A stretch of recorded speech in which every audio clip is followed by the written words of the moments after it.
Hey, welcome back. Today we are diving headfirst into something that is both incredibly exciting and, honestly, a little terrifying: quantum computing. On one hand, it promises to solve some of humanity's biggest problems. But on the other, it holds the key to breaking our entire digital world. And no, that's not an exaggeration.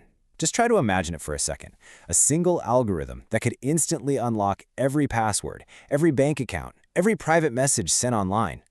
That's the world we're stepping into today.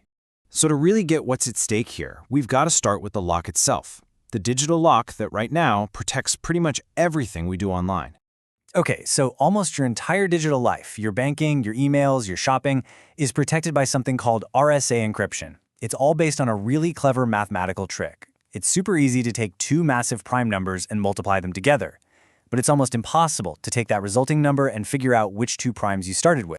And when I say almost impossible, I mean it.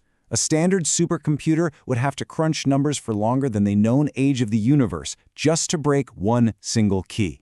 That's the lock. For all of modern history, it's been unbreakable. Until now. So, what kind of key could possibly pick a lock that strong? Yep, not a classical one. This is a quantum key, and is powered by a totally different way of thinking about how computers work. Back in 1994, a mathematician named Peter Shor dreamed up an algorithm that, if run on a powerful enough quantum computer, could factor those enormous numbers not in billions of years, but maybe in a few hours, or even minutes. He basically designed the skeleton key for the internet. So how in the world does that work? Well, the secret sauce is something called quantum coherence. Instead of a normal computer bit that's either a 0 or a 1, a quantum bit, or a qubit, can be both at the same time.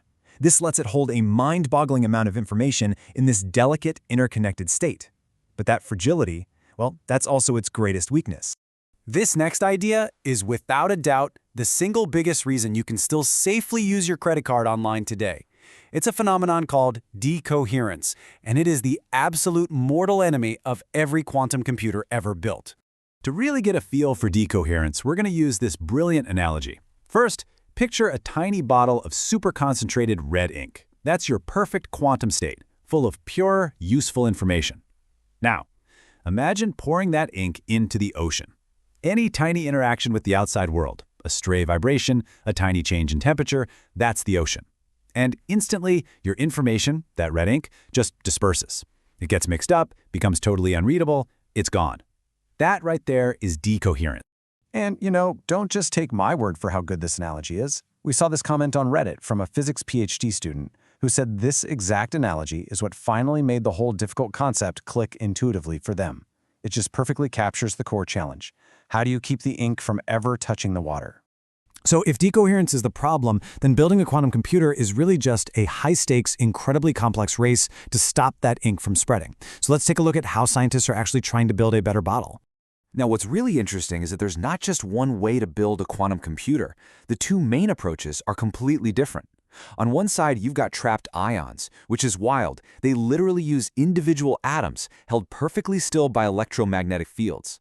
And on the other side, you have superconducting circuits, which are basically man-made, artificial atoms built on a computer chip. And when you actually compare them, you see each one has some serious pros and cons. The trapped ions over on the left have amazing connectivity. All the qubits can talk to each other, and they're incredibly accurate. But they're kind of slow. Now, the superconducting systems on the right are way faster, but their qubits have very limited connections, and their overall accuracy takes a pretty big hit. It's a classic trade-off. Do you want better connections, or do you want raw speed? So that begs the question, right? How much does that connectivity really matter in the real world? Could a slower but better connected computer actually outperform a faster one? Well, researchers decided to put it to the test. And this chart says it all. When they ran an algorithm that really depends on qubits communicating with each other, the results were just stark. The trapped ion system, the one with full connectivity, had a success rate of over 77%. The superconducting system? It only succeeded about 35% of the time. The better connected system was literally more than twice as effective. And the takeaway here is absolutely huge. It's not just about building a quantum computer. It's about building the right quantum computer for the job. The architecture of the machine is just as critical as the algorithm you're running on it. Which brings us right back to the central race. We have the key, Shor's algorithm. and we have engineers all over the world building these amazing quantum engines. But the finish line, yeah, it's still a very long way off. This really is the core tension of the entire quantum age, right? You've got the incredible promise of an algorithm that can defeat our strongest defenses, but you're fighting against the problem of decoherence, which just wants to destroy the information. The challenge is somehow building and connecting millions of these high-quality qubits. And the scale of that challenge is just staggering. To break a standard RSA key, the current estimate is that we'd need a quantum computer with around 20 million qubits. 20 million. Today's best systems have a few hundred, maybe 1,000. The gap is enormous. And that's why this is so much more than just a fascinating science experiment. It is an urgent global race.